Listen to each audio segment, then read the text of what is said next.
ਸਰਪੰਚਾਂ ਦਾ ਜਿੱਤ ਲੈਣ ਦੇ ਬਚੂਗਾ ਫਿਰ ਸੁੱਖ ਨਾ ਨਹੀਂ ਕਰ ਸਰਪੰਚਾਂ ਦਾ।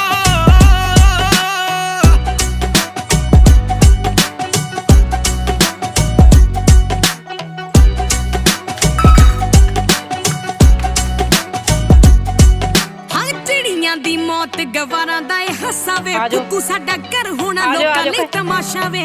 ਆ ਜਾ ਚਿੜੀਆਂ ਦੀ ਮੌਤ ਗਵਾਰਾਂ ਦਾ ਇਹ ਹਾਸਾ ਵੇ ਕੁੱਕੂ ਸਾਡਾ ਘਰ ਹੋਣਾ ਲੋਕਾਂ ਲਈ ਤਮਾਸ਼ਾ ਵੇ। ਕਦੇ ਕਰੀ ਨੀ ਤਰੱਕੀ ਉਸ ਘਰ ਨੇ ਰੋਗੀ ਹੋ ਗਿਆ ਜੋ ਮੈਂਬਰੀ ਤੇ ਪੰਚੀ ਦਾ। 40 ਲੱਖ ਚ ਪਊਗਾ ਛੱਡ ਰਹਿਣ ਦੇ ਵੇ ਟੈਗ ਸਰਪੰਚੀ ਦਾ।